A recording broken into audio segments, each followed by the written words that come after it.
दर्पण के बारे में आपको बता रहा था, तो पिछले कार्यक्रम में आपको दिया कि हम किसी वस्तु का प्रतिबिंब लेने के लिए हम क्या क्या स्थिति डाल सकते हैं। तो इस स्थिति में मैं पहला कार्यक्रम आपको बताऊं, ये देखिए,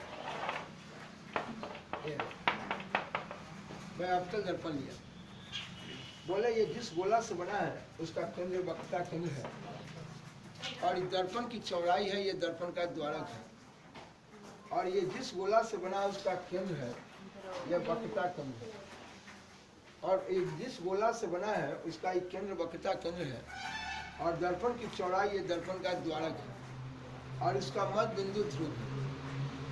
मेरे बच्चे, मैं ये बताया था, कह रहा था इसके बारे में कि ये दोनों को मिलाने वाली रेखा प्रधान अक्ष है, बहुत दिन से देते आ रहा हूँ, और वक्रता केंद्र से ध्रुव तक की दूरी वक्रता त्रिज्या है। इस वक्रता त्रिज्या के बारे में था कि बताइए, अगर ये किसी गोला से बना है तो ये केंद्र से पहले तक की दूरी त्रिज्या जाए, सब तो त्रिज्या है, हम सबको वक्रता त्रिज्या बोले, लेकिन स्पेशली यहाँ काम करने के दौरान या प्रयोग करने के दौरान आप देखेंगे इसे कि ये केंद्र से ये साफ ध्रुव तक की दूरी ये वक्रता त्रिज्या लेकर लोग काम किया। लेकिन हम बताइए कि क्या ये सभी तो वक्रता त्रिज्या, सभी तो त्रिज्या ही है, सभी तो त्रिज्या है, लेकिन दर्पण की वक्रता त्रिज्या की बात जब हो रही है तो बोलिए इसमें वक्रता केंद्र और ध्रुव को मिलाने वाली रेखा ये मेरा वक्रता त्रिज्या है। बताऊंगा इस वक्रता त्रिज्या के बारे में, पढ़ाया था इसके बारे में आपको सिद्ध करके कि वक्रता त्रिज्या का ये मध्य बिंदु फोकस है, वक्रता त्रिज्या का मध्य बिंदु ये मेरा फोकस है, और कहा था कि हम वस्तु का प्रतिबिंब लेंगे। वस्तु का प्रतिबिंब लेने के लिए वस्तु को इस दर्पण के सामने हम कितने स्थान पर लेंगे, हम पहले भी बात कर चुके हैं, लेकिन अभी हमें चालू करना है इसलिए बता रहा हूँ। फिर हम वस्तु को देखिए, मैं यहाँ इस प्रकार किरण रख दिया, वस्तु रख दिया, अब इस प्रकार यहाँ वस्तु रख दी है, ये वस्तु कहाँ पर है यह हमें पता नहीं है। ये देखिए, आखिर यह सूरज है, चांद है, तारा है, ग्रह है, उपग्रह है, इन सबों को देखिए, सभी प्रकाश स्रोत हैं, और प्रकाश स्रोत से प्रकाश की किरण जो आ रही है, ये सूर्य, तारा, चांद, ग्रह, उपग्रह कहाँ पर है मुझे पता नहीं, ये इनको आप अनंत बोले।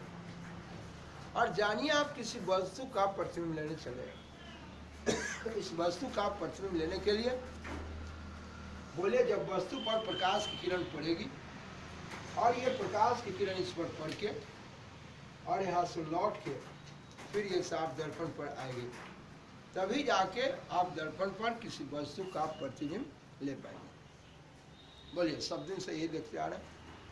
अब रहा सवाल कि इसमें हम वस्तु को यहाँ रखे, यह प्रधान अक्ष पर नहीं है। मैं कहा कि वक्रता के ध्रुव को मिलाने वाली रेखा प्रधान अक्ष, यह प्रधान अक्ष पर वस्तु नहीं है, यह अलग है।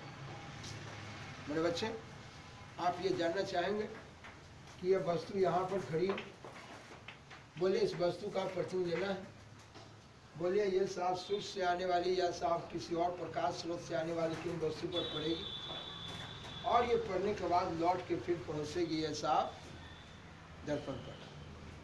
अब ये प्रधान अक्ष पर जब नहीं है, इसका मतलब इस वस्तु को ये प्रयोग करने वाले ने आपको पढ़ने के लिए समझाए दिए, प्रयोग करके वो बताए, ये अभी तत्काल ध्यान रखिए, यह अनंत पर है, यह वस्तु अनंत पर है।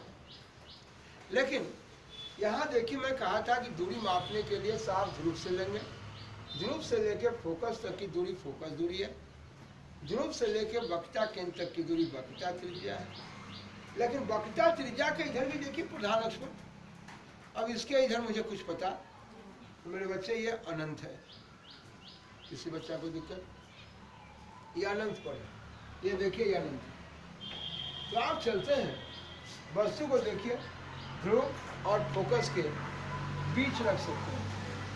मैं हमेशा कहा, यह कोई जरूरी नहीं कि बीच कहने का मतलब ठीक इस दोनों के बीच बीच रखना है, नहीं। अब ये बीच यहाँ होगा, यहाँ यहाँ यहाँ कहाँ है हमें पता नहीं। जब हम बोलेंगे कि वस्तु ध्रुव और फोकस के बीच होगी, मैं कहा कि ये वस्तु फोकस पर होगी, ऐसा हो सकता है कि वो फोकस और वक्रता केंद्र के बीच, अब यहाँ पर कहीं भी हो सकता है, कहीं भी हो सकता है। ये वस्तु वक्रता केंद्र पर होगी, ये देखिए वस्तु वक्रता केंद्र पर, ये वस्तु वक्रता केंद्र पर, और ये वस्तु वक्रता केंद्र के इधर सब अनंत है। तो अगर वस्तु को यहाँ खड़ा रखिए, यहाँ रखिए, यहाँ रखिए, कहीं रखिए, इधर कहीं भी रखते जाइए, अगर ये प्रधान अक्ष पर होगी तो कही जाएगी कि ये वक्रता केंद्र और अनंत के बीच है, ठीक है। लेकिन मेरे बच्चे, अगर मैं कहा कि सिर्फ अनंत पर होगी वस्तु, सिर्फ अनंत की बात हुई, तो जब सिर्फ अनंत कहेंगे तो वह वस्तु प्रधान अक्ष से बाहर होगी कहीं, ठीक है। जी हाँ, अनंत की ये स्थिति, क्या मेरे बच्चे को कोई दिक्कत? अनंत की जो ये स्थिति बन रही है, आप जानते हैं मेरे बच्चे, आता हूँ अनंत की और भी स्थिति के बारे में मैं आपको समझाऊं, पहले आप देखिए। इस प्रकार मुझे बच्चा ये जाने कि ध्रुव और फोकस के बीच में वस्तु है, कि जरूरी नहीं कि बीचों बीच हो, जरूरी नहीं कि इसके बीच में बीचों बीच हो, यहाँ यहाँ यहाँ यहाँ कहीं भी रह सकता है। तो बोले वस्तु ध्रुव और फोकस के बीच है, फोकस पर है, फोकस और वक्रता केंद्र के बीच है, वक्रता केंद्र पर है, वक्रता केंद्र और साहब अनंत के बीच। मेरे बच्चे ये जानना चाहता हूँ कि इनकी स्थिति में एक ये भी स्थिति बनती है जब वस्तु ध्रुव पर होती है। जी हाँ, ये वस्तु जब ध्रुव पर होगी तो इतने स्थान पर वस्तु को रख के आप अवतल दर्पण के सामने आप प्रतिबिंब को लेने जा रहे हैं, ठीक है। आइए मेरे बच्चे, मैं चलता हूँ साहब इनकी स्थिति को दिखलाने कि पहला स्थिति, कोई स्थिति लेके चल सकते थे, लेकिन हम पहला बताने जा रहे हैं कि वस्तु जब अनंत पर है। पहला कार्यक्रम आपको दूंगा कि जब वस्तु कहाँ पर होगी, अनंत पर दिखलाऊंगा। अनंत पर रखे, ये प्रयोग करने वाले ने प्रयोग करके हम लोगों को दिए समझने के लिए, आप इसको जानें, समझें, इसके बारे में कार्यक्रम को देखें, ताकि आगे इससे पढ़ने में आपको मदद मिलेंगे ना। तो ये उनका प्रयोग है, आप भी अपने लाइफ में इसका प्रयोग जरूर प्रयोगशाला में करेंगे। और रह गया सवाल कि अभी एक थियरी है इसका, मैं देता हूँ, देखते रहेंगे। देखिए मैं पहला स्थिति ये बताने जा रहा हूँ, पहला स्थिति स्पेशली आप अवतल दर्पण के लिए पढ़ने जा रहे हैं, अवतल दर्पण के लिए।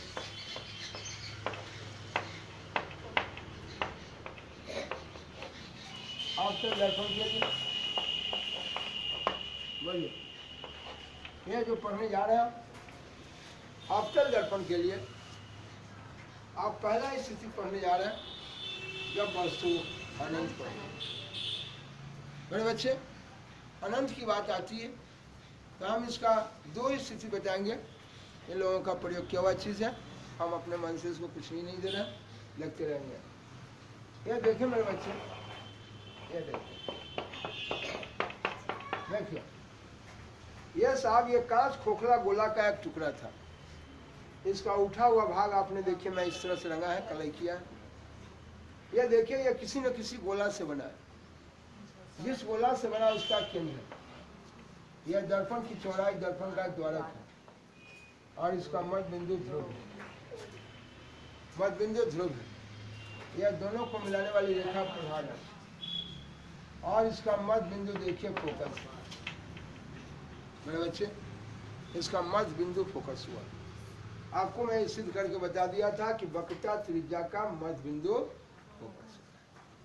हम चले, ये साहब वक्रता केंद्र को और प्रधान अक्ष को और भी इधर बढ़ा सकते हैं, इसको और भी इधर बढ़ा दिए। देखिए मेरे बच्चे, इसमें जब वस्तु अनंत पर होगी तो ये प्रायोगिक ढंग से जो प्रयोग किया हुआ चीज़ है, इसको दिखलाने के लिए मैं दो तरह से इसको दिखलाता हूँ। आप दोनों पकड़ने का प्रयास करेंगे, समझने का काम करेंगे। देखिए, ये देखिए, यह प्रधान अक्ष के समानांतर किरणें आ रही है, लेकिन हम वस्तु देखिए ये कहीं अनंत पर नहीं है, कहीं यहाँ पर खड़ी नहीं है। यह प्रधान अक्ष पर कहीं वस्तु यहाँ पर खड़ी नहीं है। इसका मतलब कि यह किरण जो आ रही है, अब वो कहाँ पर है इसका कोई ठिकाना नहीं। यह अनंत पर से आ रही है। इस फिगर को, ये चित्र में आप भौतिकी की दुनिया में आप इसको देख रहे हैं कि यह किरण अनंत से आ रही है। ठीक है।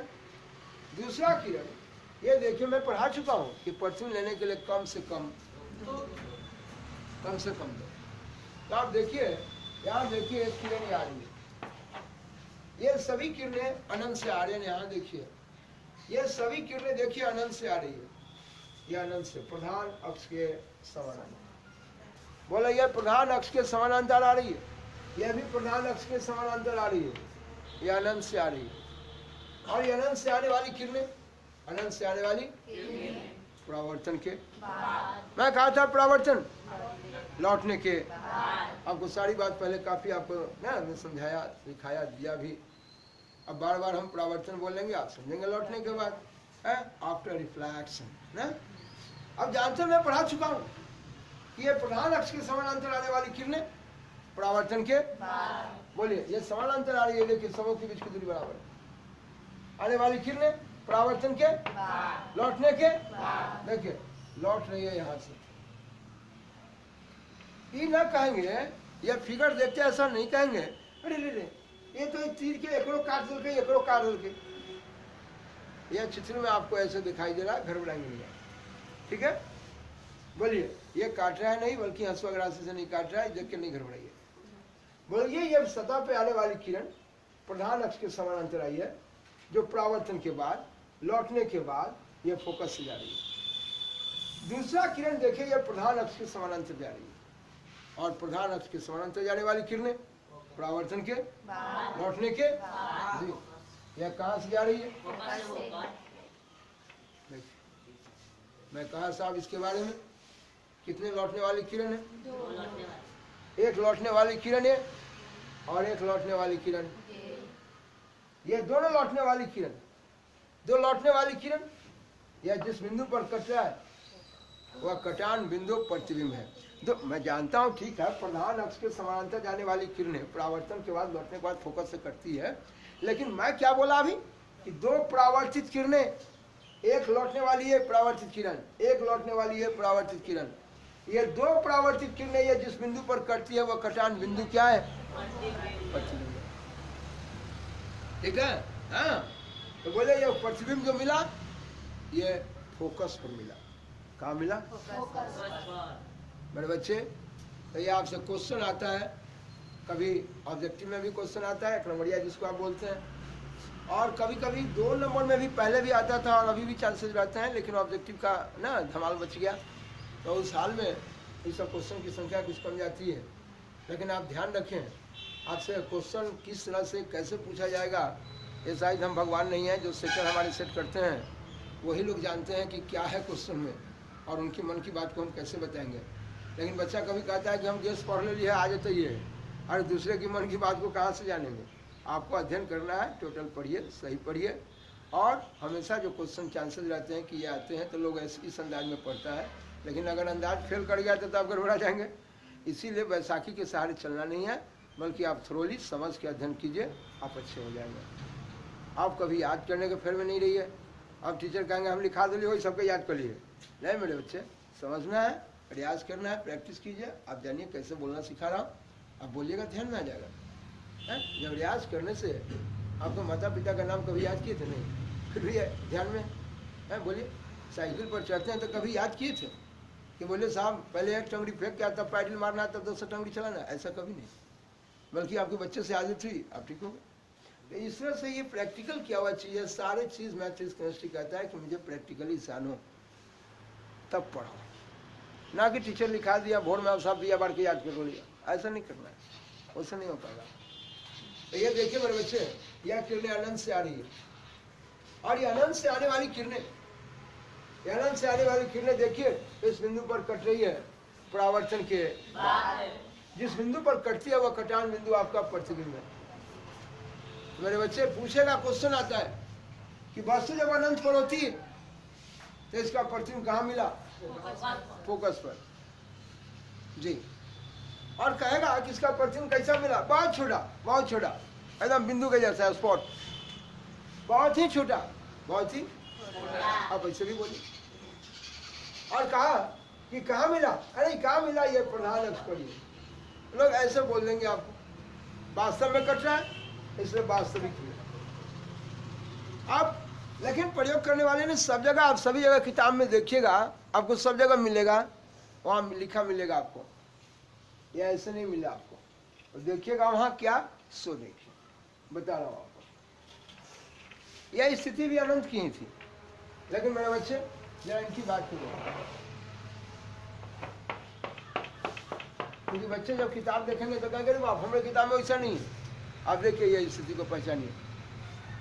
बोला ये जिस बोला से बोला, उसका केंद्र ये वक्ता केंद्र, और दर्पण की चौड़ाई दर्पण का द्वारक है, और इसका मध्य बिंदु ध्रुव है।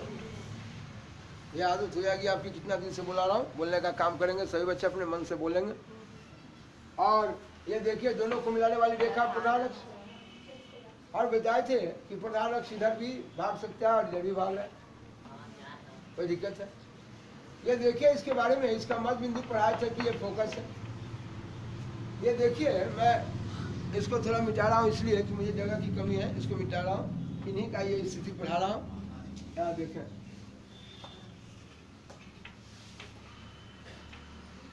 देखिए ये वस्तु कहाँ पर खड़ी है मुझे पता नहीं है, ये अनंत पर है। अनंत पर कहीं न कहीं किसी प्रकाश स्रोत से इस पर प्रकाश की किरण आई होगी, अनंत से कहीं न कहीं से प्रकाश की किरण इस पर आई होगी। और आने के बाद जानते हैं कि अनंत से जो किरणें आती हैं, जैसे आप आँख को देखिए, सूर्य भगवान के सामने रख के या बॉल के सामने रख के देखिए, कोई भी प्रकाश स्रोत के सामने रखिए, आप देखेंगे बच्चा सब ऐसे आँख के सामने सूर्य भगवान के सामने ऐसे से करेगा, तो देखिएगा उसको लगेगा कि सारा का सारा किरण मेरे ही सामने आ रही है। तो अनंत से आने वाली किरणें सभी जो आती हैं वो आपस में समानांतर आती है, ठीक है। अनंत से जितनी किरणें आ रही है सभी किरणें समानांतर, सुनिए। और ये जो समानांतर आ रही है, देखिए ये अनंत से आ रही है, अनंत से आने वाली किरण वस्तु पर पड़ी होगी, और वस्तु पर पड़ने के बाद फिर ये साफ, ये देखिए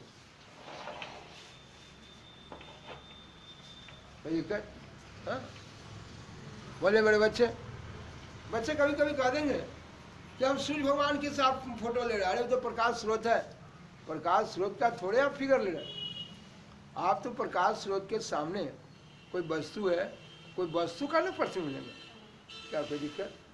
बोले साहब ये वस्तु का प्रतिबिंब लेने जा रहा है, ये वस्तु अंधेरा में तो नहीं लेंगे, प्रकाश की किरण पड़ेगी, और ये परावर्तन के बाद तो आखिर ये भी तो अनंत पड़ी है, तो इससे जब किरणें निकलेगी, ये देखिए साहब कहाँ जा रहा है, अवतल दर्पण, और दर्पण में ये जो किरणें जा रही है वो एक लेंस के दर्पण के सतह पर जा रही है, और दूसरा ये दर्पण के ध्रुव पर जा रही है। तो ध्रुव भी तो दर्पण के सतह पर है, ये दर्पण के सतह पर है, ध्रुव है, अलग थोड़े हैं।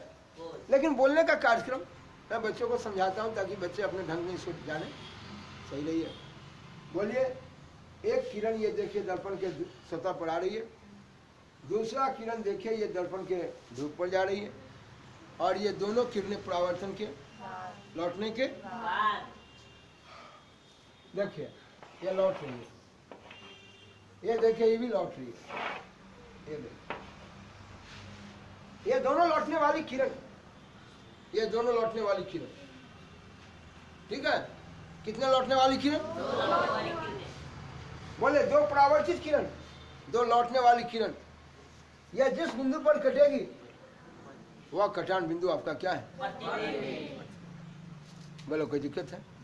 मैं कहा साहब इसके बारे में, दो परावर्तित किरणें, दो लौटने वाली किरण, यह जिस बिंदु पर कटेगी वह कटान बिंदु आपका प्रतिबिंब है। मैं चलूं, बोले मेरे बच्चे, यह प्रतिबिंब जो है ये वास्तव में कटा इसलिए वास्तविक है। देखिए ये साहब, ये कितने प्रतिबिंब कहाँ मिला, इसकी ऊंचाई को जानने के लिए उस पर से क्या डालेंगे, तो ये देखिए छत कितना ऊंचा है, इसको जानने के लिए इस पर से लौट डालते हैं। ठीक उसी तरह से मेरे बच्चे, यह कितना ऊंचा है, इसकी ऊंचाई को जानने, कहाँ बना है इसकी ऊंचाई जानने के लिए देखा, उस पर लम डाले, लम डाले, यहाँ पर 90 का कोण बन गया। ये तीर का निशान बता रहा है कि ये प्रतिबिंब देखो उल्टा लटका हुआ है, कल इसके बारे में काफ़ी बताया है। तो बोले प्रधान अक्ष से नीचे लटका हुआ है, तो मैं कहा कि ये कैसा है भाई, उल्टा है। कहाँ पर मिला है, फोकस कहिए, इसीलिए फोकस कहिए, फोकस तल कहिए, सब बात क्या है। अभी आपको दिखाया था कि फोकस पर मिला था, ये भी फोकस पर ही कहिए, फोकस तल में कहिए, सब बात क्या है। कैसा मिला? उल्टा मिला जी, उल्टा मिला, वास्तव में कटा इसलिए वास्तविक मिला, कोई दिक्कत है। और वस्तु प्रधान रथ से अभी कहाँ होगा, कितना ऊंचा है, ये कितना बड़ा है मुझे पता नहीं, लेकिन यहाँ देखिए इसके वस्तु की अपेक्षा ये बहुत छोटा है। ठीक है, तो बोले मेरे बच्चे वस्तु की अपेक्षा बहुत छोटा है, फोकस तल में है, वास्तव में कटा इसलिए वास्तविक है, कोई दिक्कत। और दूसरा कि साहब यहाँ देखिए फोकस तल में, वास्तव में कटा इसलिए वास्तविक है, वास्तविक मिला, फोकस तल में मिला, उल्टा मिला, और वस्तु की अपेक्षा बहुत छोटा मिला। तो वस्तु जब अनंत पर होगी तो इसका प्रतिबिंब जो मिला उसका नक्षत्र कै तरह का है। तो हमेशा कभी क्वेश्चन आ जाता है कि वस्तु को अनंत पर रखेंगे उसका प्रतिबिंब वास्तविक होगा या काल्पनिक। वास्तविक किस दर्पण में? अवतल दर्पण में। ऐसे करके क्वेश्चन आता है। कभी कहा देगा कि अवतल दर्पण के सामने जब वस्तु अनंत पर होगी तो उसका प्रतिबिंब उल्टा होगा या सीधा? उल्टा। देखो उल्टा है। कभी कहा देगा कि जब वस्तु अनंत पर है तो बोले उसका प्रतिबिंब छोटा होगा या बड़ा? वस्तु की अपेक्षा बहुत ही छोटा। इस प्रकार से जितने भी चारों नक्षत्र हैं ये चारों नक्षत्र पर भी क्वेश्चन डाल देता है। ध्यान कर सकते हो किसी बच्चा को दिक्कत। तो ये रहा आपका स्थिति। आप देखें कि वस्तु को जब साफ अनंत पर रखेंगे तो उसका प्रतिबिंब कैसे बनता है, और साथ ही साथ प्रतिबिंब का नक्षत्र कैसा है, प्रकृति कहिए, नक्षत्र कहिए, लक्षण कहिए, सब बात बराबर। हम चलें, इतना बात आपको अवतल दर्पण में अलग अलग स्थान पर वस्तु को रखकर प्रतिबिंब कैसा बनेगा इसके बारे में आपको पढ़ना है। चलें, इसमें कोई दिक्कत? चलिए लिख लीजिए पहले जाइए। यह देखना है मेरे बच्चे, ये देखिए अवतल के लिए मैं बताया इनकी स्थिति। क्या अनंत पर जब वस्तु है तो ये किरण, एक किरण दर्पण के सतह पर आ रही है, दूसरा किरण दर्पण के ये सतह पर आ रही है।